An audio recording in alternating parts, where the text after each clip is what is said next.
नमस्कार दोस्तों, मैं हूं रंजन कुमार और आप देख रहे हैं इलेक्ट्रॉक्स एमसीक्यू, एक ऐसा शैक्षणिक चैनल जहां क्लास 10 और क्लास 12 के लिए एनसीईआरटी आधारित कंसेप्ट और बोर्ड पैटर्न एमसीक्यू बिल्कुल स्पष्ट और परीक्षा उपयोगी तरीके से समझाए जाते हैं।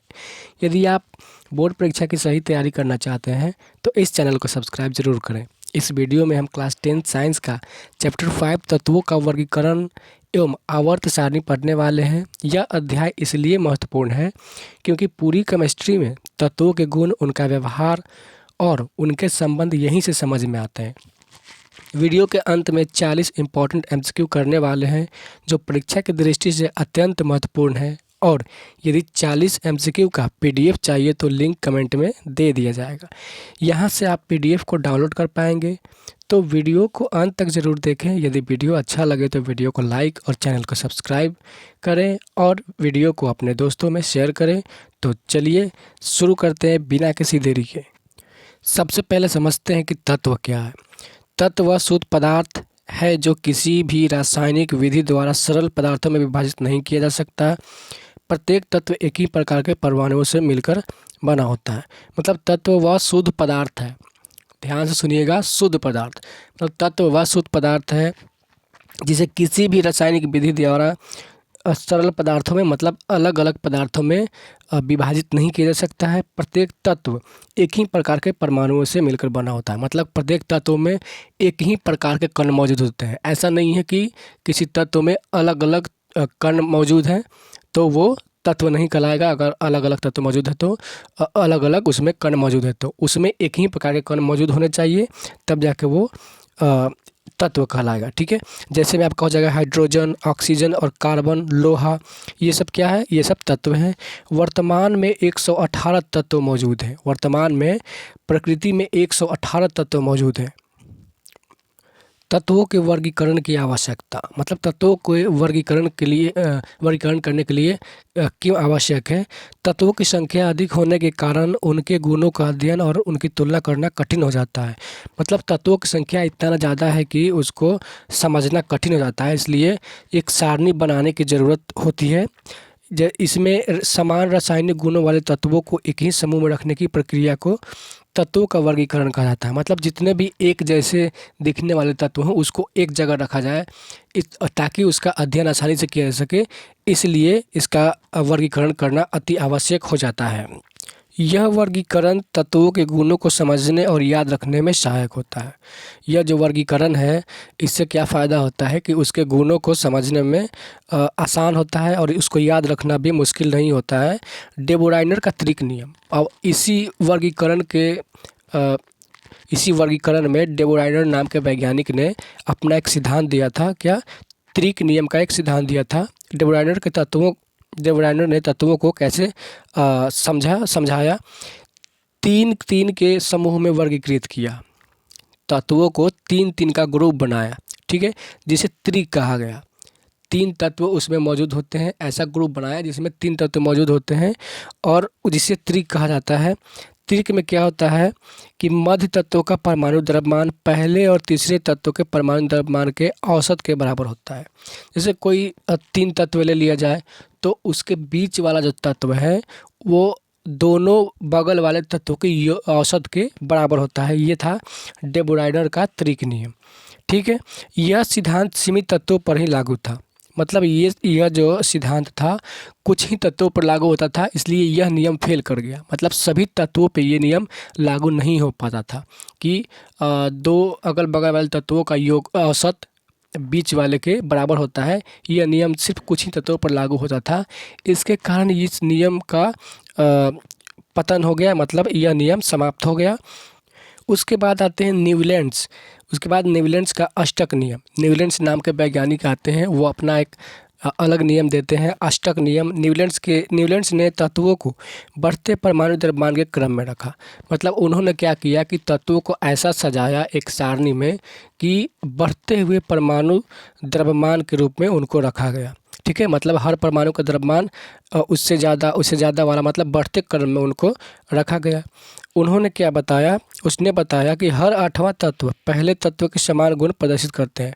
मतलब सारणी में आगे बढ़ने के क्रम में हर आठवां तत्व पहले तत्व के गुण के जैसा एकदम सेम मिलेगा। ठीक है, ये इनका नियम था, न्यूलैंड्स का नियम था। ठीक है, यह नियम भारी तत्वों पर लागू नहीं हो सका, लेकिन ये नियम भी फेल कर गया। कहाँ पे? जब भारी तत्व बड़े बड़े तत्वों पे बात किया गया तो ये नियम वहाँ फेल हो गया। ठीक है, आगे बढ़ते हैं हम लोग। इसके बाद आते हैं मेंडलीफ की आवर्त सारणी। मेंडलीफ ने क्या कहा कि तत्वों के भौतिक एवं रासायनिक गुण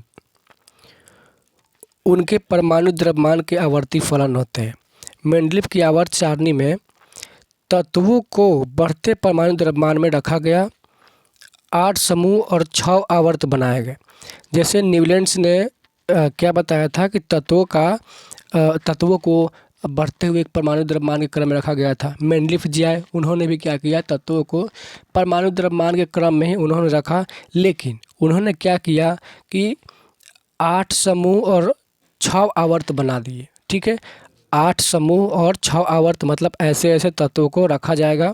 ठीक है, मतलब इसको बोलेंगे क्या, समूह, और ऐसे जब चलेंगे तो उसको बोलेंगे क्या, आवर्त। ठीक है, उन्होंने आवर्त और समूह के रूप में तत्वों को व्यवस्थित कर दिया। नए तत्वों के लिए खाली स्थान छोड़े गए। मतलब जो भी नए तत्व आगे भविष्य में खोजे जाएंगे उसके लिए उन्होंने क्या किया कि खाली स्थान को छोड़ दिया। कुछ तत्वों की स्थिति उचित नहीं थी, लेकिन इसमें भी बहुत सारी कमियां थीं कि कुछ तत्वों की स्थिति निश्चित नहीं थी। मतलब कुछ तत्व कभी यहाँ है तो कभी वहाँ है, इनका स्थिति कुछ निश्चित नहीं था। इसके बाद आधुनिक आवर्त सारणी आता है। ठीक है, जो आधुनिक आवर्त सारणी आता है, मेंडलीफ का आवर्त सारणी फेल कर जाता है। उससे पहले 2 और फेल कर चुके हैं, जैसे आपका डे ब्रुनर का त्रिक नियम फेल कर गया, न्यूलैंड्स का अष्टक नियम फेल कर गया आपका। उसके बाद ये वाला नियम भी फेल कर गया आपका। क्या था आपका ये वाला नियम, मेंडलीफ वाला, हाँ मेंडलीफ का नियम भी फेल कर गया। इसके बाद अब आता है आधुनिक नियम। इसके अनुसार तत्वों के भौतिक एवं रासायनिक गुण उनकी परमाणु संख्या के आवर्त फलन होते हैं। ठीक है, इससे पहले वाले नियम में हम लोगों को क्या पढ़ा था कि तत्वों के भौतिक और रासायनिक गुण इसके द्रव्यमान के मतलब परमाणु द्रव्यमान के आवर्त फलन होते हैं, लेकिन यहाँ पे क्या है, परमाणु संख्या के आवर्ती फलन होते हैं। उसमें था परमाणु द्रव्यमान, ठीक है, और यहाँ पे क्या है, परमाणु संख्या। उसको परमाणु द्रव्यमान के क्रम में बढ़ते हुए क्रम में रखा गया था, लेकिन इस बार क्या किया गया, आधुनिक आवर्त सारणी में परमाणु संख्या के बढ़ते हुए क्रम में रखा गया तत्वों को। इसी नियम पर आधारित आधुनिक आवर्त सारणी बनाई गई। मतलब आज का जो आधुनिक आवर्त सारणी है इसी नियम को देखते हुए बनाया गया। आधुनिक आवर्त सारणी की संरचना, मतलब इसकी संरचना कैसी है इसको हम लोग थोड़ा जान लेते हैं। आधुनिक आवर्त सारणी में कुल 18 समूह हैं। ठीक है, कुल 18 समूह हैं और कुल 7 आवर्त होते हैं। मतलब समूहों की संख्या ऐसे ऐसे और ऐसे गिनेंगे, समूहों की संख्या कितनी होगी, 18, और कुल आवर्त जब ऐसे चलेंगे तो आवर्तों की संख्या कितनी होगी, 7। ये है आधुनिक आवर्त सारणी। और मेंडलीफ की आवर्त सारणी में क्या होता था, मेंडलीफ की आवर्त सारणी में 8 समूह, यहाँ पे गलत दिया गया है, 8 समूह नहीं होता था पहले। मेंडलीफ की आवर्त सारणी में इसको याद रखेंगे हम कि 9 समूह, ठीक है, 9 समूह और 7 आवर्त होते थे। ठीक है, इसको याद रखेंगे। यहाँ पे थोड़ा सा टाइपिंग में मिस्टेक आ गया है, टाइप करने में मिस्टेक हो गया है। 8 समूह और 6 आवर्त नहीं, बल्कि 9 समूह और 7 आवर्त होते थे। कब, मेंडलीफ के आवर्त सारणी में होते थे 9 समूह और 7 आवर्त। और उस समय टोटल 63 तत्व मौजूद थे। उस समय टोटल 63 तत्व ही मौजूद थे। ठीक है, लेकिन आधुनिक आवर्त सारणी में क्या हुआ कि कुल उनको 18 समूहों में बांटा गया और 7 आवर्त में ऐसे ऐसे अगर गिनेंगे, ऐसे ऊपर से नीचे, इसको बोलते हैं हम लोग समूह या वर्ग बोलते हैं। ठीक है, तो 18 समूहों में बांटा गया और आवर्त कितने थे, 7 थे। ठीक है, और समूह में स्थित तत्वों के रासायनिक गुण समान होते हैं। मतलब एक समूह में अगर इस समूह पहला समूह की बात करें तो इसमें तत्वों का रासायनिक गुण एकदम सभी तत्वों का रासायनिक गुण सेम होता है। ठीक है।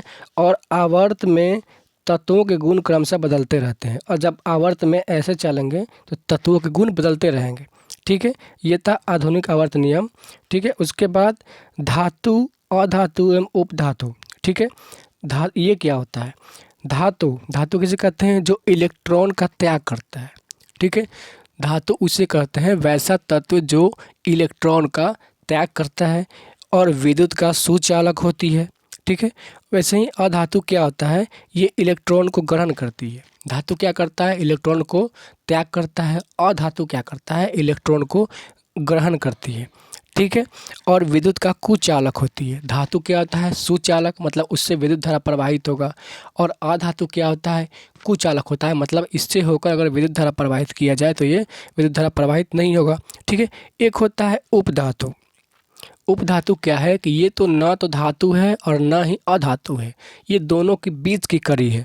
ठीक है, धातु और अधातु दोनों का गुण दर्शाते हैं। मतलब उपधातु क्या करता है? इसमें धातु के भी कुछ गुण मौजूद होते हैं, कुछ अधातु के भी गुण मौजूद होते हैं। ठीक है, इसको हम लोग उपधातु कहते हैं। आवर्तीय गुणों में परिवर्तन, आवर्तीय गुणों में परिवर्तन मतलब समूह में चलेंगे या आवर्त में चलेंगे तो उसके गुणों में क्या परिवर्तन आएगा यहाँ पे। जैसे आवर्त में चलेंगे तो परमाणु आकार, सबसे पहले परमाणु आकार के बारे में समझते हैं। परमाणु आकार आवर्त में घटता है, मतलब जब ऐसे चलेंगे तो परमाणु का आकार क्या होता है? घटता है। मतलब सबसे पहले बड़ा परमाणु आएगा, फिर उससे छोटा, फिर उससे छोटा, फिर उससे छोटा, मतलब ऐसे घटते जाएगा अगर आवर्त में ऐसे चलेंगे तो। ठीक है, और समूह में क्या होता है? समूह में बढ़ता है। ठीक है, समूह में क्या होता है? बढ़ता है। समूह में ऊपर से नीचे जब ऐसे चलेंगे तो क्या होगा? ऐसे चलेंगे तो परमाणु का साइज बढ़ते जाएगा, पहले छोटा, फिर उससे बड़ा, फिर उससे बड़ा, ऐसे बढ़ते जाएगा। लेकिन आवर्त में क्या होता है? आवर्त में घटते जाता है, सबसे पहले ये बड़ा वाला, फिर उससे छोटा, फिर उससे छोटा, फिर सबसे छोटा हो जाएगा। ठीक है, तो ये उल्टा चलता है। ठीक है, उसके बाद आते हैं धात्विक गुण। आवर्त में घटता है, मतलब जब ऐसे चलेंगे तो धात्विक गुण क्या हो जाएगा? घटता जाएगा। ठीक है, सबसे पहले धातु आएगा, फिर उसका थोड़ा सा उसका गुण कम हो जाएगा, फिर उसका कम हो जाएगा, लास्ट में धातु समाप्त हो जाएगा और अधातु शुरू हो जाएगा। ठीक है, समूह में क्या होता है? धात्विक गुण बढ़ता है। जब ऐसे चलेंगे हम लोग समूह में ऊपर से नीचे चलेंगे तो क्या होता है? धात्विक गुण बढ़ता है। ठीक है, इससे पहले हम लोगों ने क्या पढ़ा कि साइज क्या होता है? आवर्त में चलेंगे तो साइज घटेगा और समूह में ऐसे चलेंगे तो साइज बढ़ेगा। वैसे यहाँ पर धात्विक गुण क्या होता है? आवर्त में ऐसे चलेंगे तो घटेगा और समूह में क्या होता है? समूह में बढ़ता है। अगला है आपका संयोजकता। ठीक है, संयोजकता पर क्या प्रभाव पड़ता है कि आवर्त में बदलती है। ठीक है, जब ऐसे चलेंगे आवर्त में तो संयोजकता बदलते रहता है, संयोजकता बदलते रहता है। लेकिन समूह में संयोजकता सेम रहता है, मतलब इस समूह में जितने भी तत्व होंगे या इस समूह में या पहले तत्व में समूह में या दूसरे समूह में जितने भी तत्व होंगे सबका जो संयोजकता होगा सेम होगा। ये है आपका इस समूह में चलेंगे तो। ठीक है, लेकिन वही जब आवर्त में ऐसे चलेंगे तो संयोजकता क्या होगा? अलग अलग होगा सबका। ठीक है, तो यह था क्लास 10 साइंस चैप्टर 5 का सारांश। अब हम एमसीक्यू करने वाले हैं तो वीडियो के अंत तक बने रहें। यदि वीडियो अच्छा लग रहा है तो वीडियो को लाइक करें, चैनल को सब्सक्राइब करें। क्वेश्चन नंबर 1 है तत्वों के वर्गीकरण की आवश्यकता क्यों पड़ी? मतलब तत्वों को अलग अलग बांटने की आवश्यकता क्यों पड़ी? तो आंसर हो जाएगा आपका अध्ययन को सरल बनाने के लिए, मतलब अध्ययन को सरल बनाने के लिए उनको वर्गीकरण की आवश्यकता। अगला सवाल है तत्व किसे कहते हैं? तत्व किसे कहते हैं? ठीक है, तो आंसर हो जाएगा ये शुद्ध पदार्थ जिसे रासायनिक विधि द्वारा तोड़ा न सके। मतलब तत्व वह शुद्ध पदार्थ है जिसको रासायनिक विधि द्वारा तोड़ा नहीं जा सके। ठीक है, अगला सवाल है आपका कि डे ब्रोगलियर का त्रिक नियम किस पर आधारित था? डे ब्रोगलियर का त्रिक नियम किस पर आधारित था? तो आंसर हो जाएगा आपका परमाणु द्रव्यमान पर। डे ब्रोगलियर जी ने बताया था कि तत्व जो है उस परमाणु भार के आवर्ती फलन होता है। ठीक है, तो किस नियम पे था? तो परमाणु द्रव्यमान के नियम पर आधारित था। ठीक है, अगला सवाल है कि डे ब्रोगलियर के त्रिक नियम में कितने तत्व थे? डे ब्रोगलियर के त्रिक नियम में कितने तत्व थे? तो 3 तत्व थे। उन्होंने बताया था कि 3 तत्वों में जो अगल बगल के तत्व हैं वो बीच वाले तत्व के औसत द्रव्यमान के बराबर होते हैं। ठीक है, अगला सवाल है, न्यूलैंड्स के अष्टक नियम में हर कितने तत्वों के बाद गुण दोहराते हैं। तो न्यूलैंड्स ने जो नियम दिया था उसमें कितने तत्वों के बाद नियम दोहराते थे, मतलब एक जैसे गुण दिखाई देते थे। तो आपका आंसर हो जाएगा 8, मतलब 8 तत्वों के बाद सेम गुण वाले तत्व मौजूद होते थे, मतलब पहला तत्व और 8वां तत्व दोनों का गुण सेम था। अगला क्वेश्चन है आपका कि न्यूलैंड्स का नियम मुख्यतः किन किन तत्वों पर लागू हुआ। ठीक है, तो न्यूलैंड्स का नियम जो है हल्के तत्वों पर लागू हुआ, भारी तत्वों पर उनका नियम लागू नहीं हुआ, इसलिए उनका नियम फेल हो गया था। अगला है आपका कि मेंडलीफ का आवर्त नियम किस पर आधारित था। जो मेंडलीफ ने नियम दिया, न्यूलैंड्स के बाद मेंडलीफ जी आते हैं, उन्होंने जो नियम दिया किस पर आधारित था। तो आंसर हो जाएगा आपका परमाणु द्रव्यमान पर। उनका नियम भी परमाणु द्रव्यमान पर ही आधारित था। ठीक है, अगला सवाल है आपका कि मेंडलीफ की आवर्त सारणी में तत्वों को किस क्रम में रखा गया। मेंडलीफ की आवर्त सारणी में तत्वों को किस क्रम में रखा गया। तो आंसर हो जाएगा आपका बढ़ते हुए परमाणु द्रव्यमान में, मतलब बढ़ते हुए सबसे पहले छोटा, फिर उससे बड़ा, फिर उससे बड़ा, फिर सबसे बड़ा, ऐसे करके सब बढ़ते हुए परमाणु द्रव्यमान के क्रम में उनको रखा गया था मेंडलीफ के आवर्त सारणी में। ठीक है, अगला सवाल आपका, मेंडलीफ ने नए तत्वों के लिए क्या किया। मेंडलीफ ने नए तत्वों के लिए क्या किया, मतलब जो भविष्य में नए तत्वों की खोज किया जाएगा उसके लिए उन्होंने क्या किया कि खाली स्थान छोड़ दिए, ताकि जब नए तत्वों को खोजा जाए तो उनको स्थान दिया जा सके। ठीक है, अगला सवाल है आपका कि मेंडलीफ की आवर्त सारणी की प्रमुख कमी क्या थी। मतलब मेंडलीफ ने जो आवर्त सारणी दिया था उसकी कमियां क्या थी। तो आंसर हो जाएगा आपका समस्थानिकों का स्थान स्पष्ट नहीं, मतलब तत्वों के, मतलब एक ही तत्व के 2-3 समस्थानिक भी हो सकते हैं। एक ही तत्व मतलब 2-3 तरह के हो सकते हैं। ठीक है, तो उन्होंने उनका स्थान निर्धारित नहीं किया था, मतलब समस्थानिकों का स्थान स्पष्ट नहीं था। अगला सवाल है कि आधुनिक आवर्त नियम किस वैज्ञानिक ने दिया। आधुनिक आवर्त नियम को किस वैज्ञानिक ने दिया। तो आंसर हो जाएगा आपका मोजले ने आवर्त का नियम दिया था, आधुनिक आवर्त का नियम दिया था 1913 में। याद रखें, ये भी याद रखेंगे, 1913 में मोजले ने आधुनिक आवर्त का नियम दिया था। ठीक है, अगला सवाल है आपका कि आधुनिक आवर्त नियम किस पर आधारित है। तो आधुनिक आवर्त नियम परमाणु क्रमांक पर आधारित है। ठीक है, याद रखेंगे कि इससे पहले जो मेंडलीफ ने जो नियम दिया था, जो मेंडलीफ का नियम था उसमें क्या था, परमाणु द्रव्यमान पर था। ठीक है, उसकी कौन से किस पे आधारित था, तो परमाणु द्रव्यमान पे था आधारित। ठीक है, लेकिन जो आधुनिक नियम है ये परमाणु क्रमांक पर आधारित है।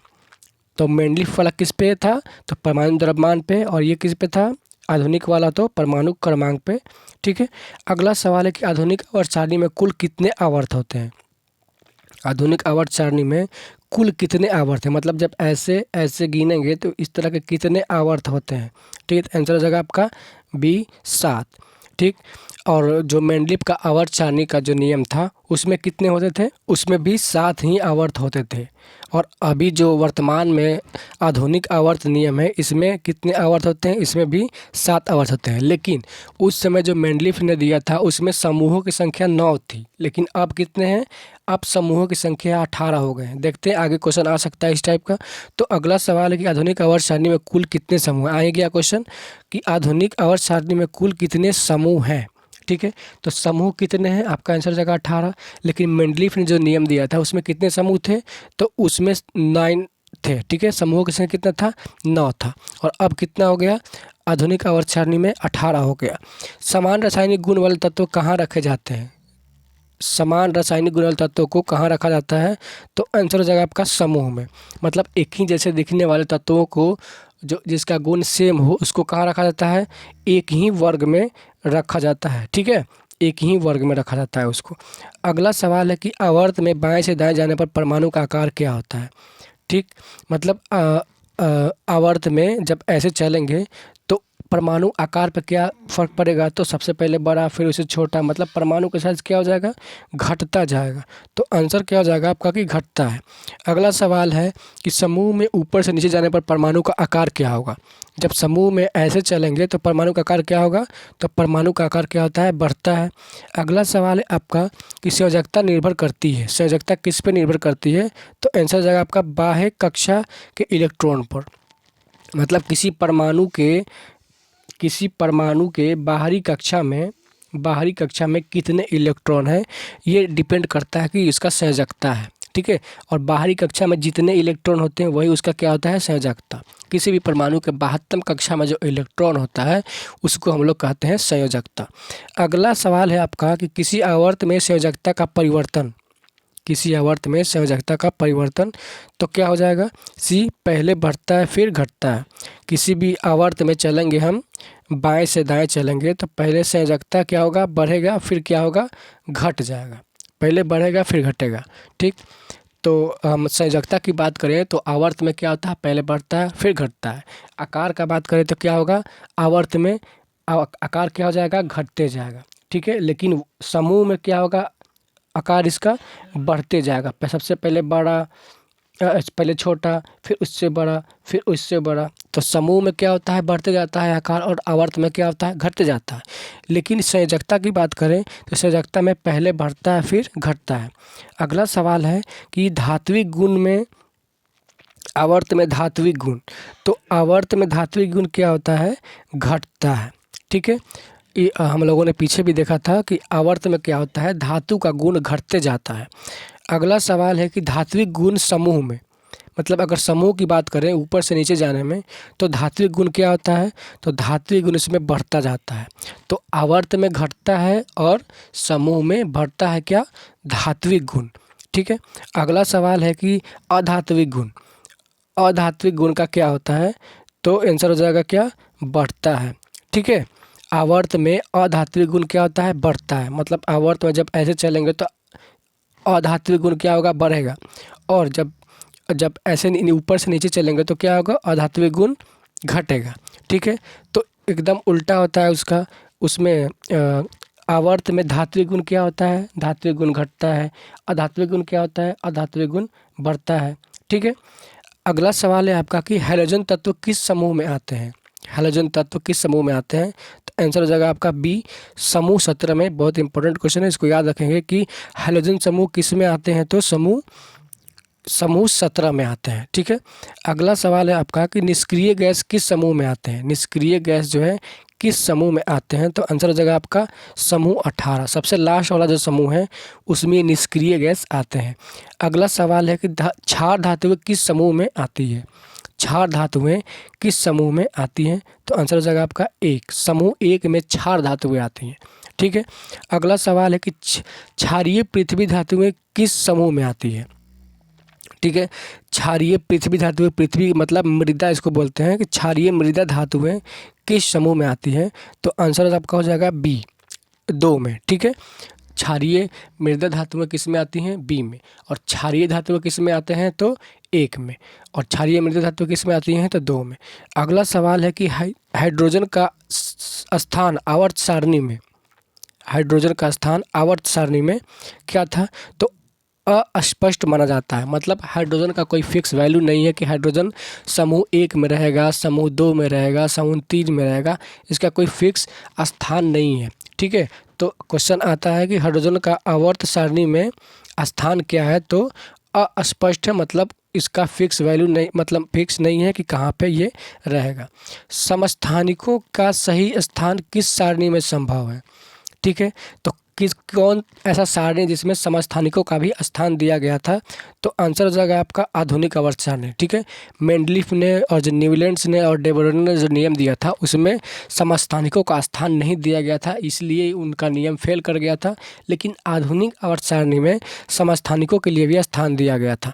अगला सवाल है आपका कि परमाणु क्रमांक क्या दर्शाता है, परमाणु क्रमांक क्या दर्शाता है, तो आंसर हो जाएगा बी, प्रोटॉनों की संख्या। परमाणु में कितने प्रोटॉन हैं यही दर्शाएगा क्या, परमाणु क्रमांक। अगला सवाल है आपका आधुनिक आवर्त सारणी में तत्वों का क्रम क्या है, आधुनिक आवर्त सारणी में तत्वों का क्रम क्या है, तो आंसर हो जाएगा बढ़ते हुए परमाणु क्रमांक। जो आधुनिक आवर्त सारणी है जिनको मोजले साहब ने दिया था 1913 में, उसमें क्या है कि बढ़ते हुए परमाणु भार परमाणु संख्या के रूप में उनको सजाया गया है।